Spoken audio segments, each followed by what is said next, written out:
Punisher Soviet issue 5 sees Frank tell Zenaida to keep talking, telling him all of the things she knows. Zenaida, however, says that getting the tracker cut out of her leg hurt more than anything could ever hurt, but Frank reminds her that if the Russians can track them, they will kill her. As he gives her his coat so she doesn't go into shock, he wants her to keep talking about this meeting with the senator that Pronchenko has lined up. Zenaida says that the senator cannot be seen with Pronchenko in public, so the mob boss has to go and meet the senator at his home away from home at the Cape on Sunday. Zenaida thinks that Frank must be happy since without her at Pronchenko's side, he will revert back to his criminal ways, meaning he's easy prey for the Punisher. As Frank turns his back on the woman to keep an eye out, she says Pronchenko doesn't even care about her, jumping from the cliff as Frank turns. Elsewhere, Pronchenko's sons meet with the literal army the mob boss has amassed to find Frank and Valery. The commander says the men have gotten a vehicle so they have increased their speed, but their contacts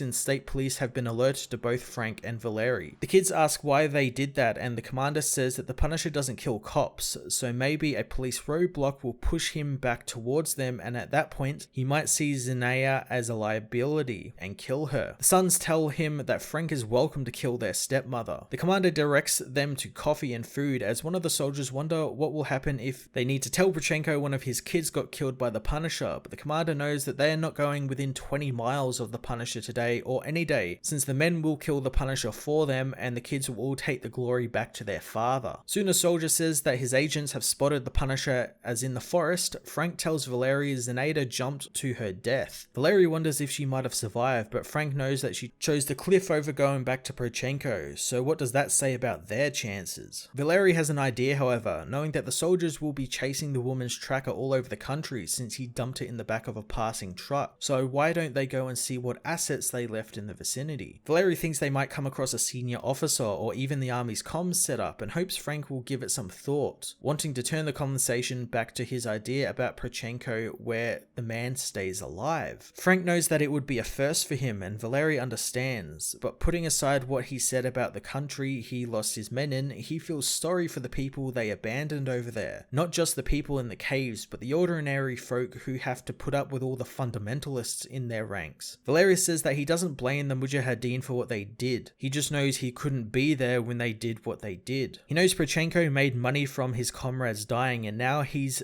doing the same thing in his civilian life. And now there's even worse people in Russia, since the country has been stolen by these people who never shed a drop of blood for the country. Frank tells him to keep moving as they hit the beginning of the Black Dog Woods Trail, taking some of the soldiers hostage who says that they are security for 3 kids. One of the men tries to grab a gun from the truck, so Frank kills all of the security as the commander realizes that the tracker they are chasing is a dead end, telling his men to head back to base quickly. Frank and Valery tie up Pronchenko's children, and one of them threatens that they will die screaming their names. Frank wonders if they should use them to draw out Pronchenko as soon a chopper arrives, firing on the men as they dive beneath the Humvee. The soldiers converge on the Humvee as Valery learns that Frank is out of grenades. Valery knows that the chopper won't come in within range after they took out the last one in the forest, and Frank knows he's not getting a chance to take it out this time. They soon spot an M60 on another Humvee, but Frank knows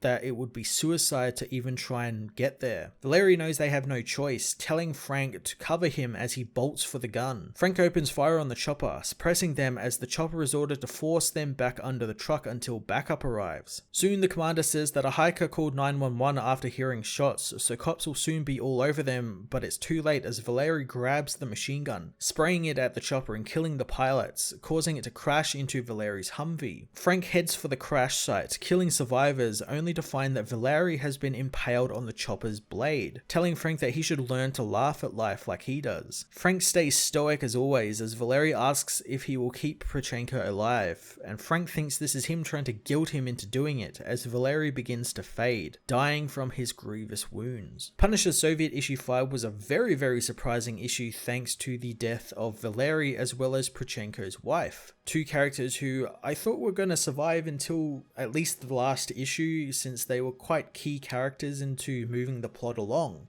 Making up for the last issue, this was a mostly all-action issue, but I really did enjoy Garth getting a moment to kind of propose an interesting plan that may see the Punisher actually let one of his targets live, since after all it was the dying wish of a man Frank really could consider his one and only friend. I'm very much looking forward to the final issue and what choice Frank will make when it comes to Pronchenko. I'm going to give this issue a 9 out of 10.